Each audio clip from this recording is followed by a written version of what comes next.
બેઝમેન્ટમાં 12 ફૂટ પાણી, તરવૈયા બોલાવવા પડ્યા, યુપીએસસીના 3 વિદ્યાર્થીએ જીવ ગુમાવ્યા. દિલ્હીમાં ઓલ્ડ રાજેન્દ્ર નગર સ્થિત પ્રચલિત રાવ આઈએએસ કોચિંગ સેન્ટરના બેઝમેન્ટમાં પાણી ભરાતા 3 વિદ્યાર્થીઓના મોત નીપજ્યા છે. આ મામલે 2 લોકો કોચિંગ સેન્ટરના માલિક અને કોઓર્ડિનેટરની ધરપકડ કરી છે. દિલ્હી સરકારે આ ઘટનામાં મેજિસ્ટ્રેટ તપાસના આદેશ આપ્યા છે. દિલ્હી ફાયર વિભાગને શનિવારે સાંજે 7 વાગે કોચિંગ સેન્ટરના બેઝમેન્ટમાં પાણી ભરાઈ ગયું હોવાની માહિતી મળી હતી. વિભાગને કોલ કરવામાં આવ્યો હતો કે કોચિંગ સેન્ટરના બેઝમેન્ટમાં પાણી ભરાઈ ગયું છે અને ઘણા વિદ્યાર્થીઓ ફસાયા છે.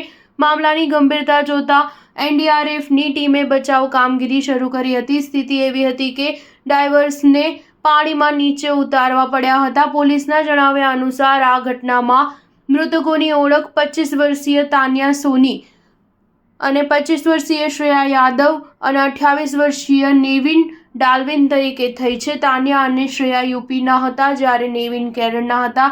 તે દેશની સૌથી પ્રતિષ્ઠિત સંસ્થા જેએનયુમાં પીએચડી કરી રહ્યો હતો. કોચિંગ સેન્ટરના બેઝમેન્ટમાં લાઇબ્રેરી બનાવેલી હતી, જેના લીધે અહીં વિદ્યાર્થીઓ અભ્યાસ કરી રહ્યા હતા.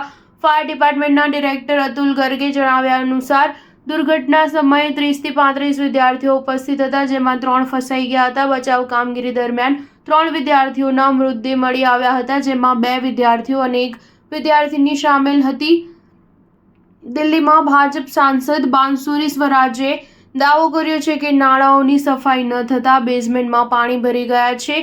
સપ્તાહમાં વારંવાર અહીંના લોકોએ ધારાસભ્ય દુર્ગેશ પાઠકને નાળાની સફાઈ કરવા કહ્યું હતું, પરંતુ તેમની વાત અવગણવામાં આવી હતી. ડાયવર્સનને બચાવ કામગીરી માટે ઉતારવામાં આવ્યા હતા, જે સ્થિતિ કેટલી હદે ગંભીર છે તેનો અંદાજ આપે છે. સ્ટાર ન્યૂઝ 7 હંમેશા સચ્ચાઈની સાથે.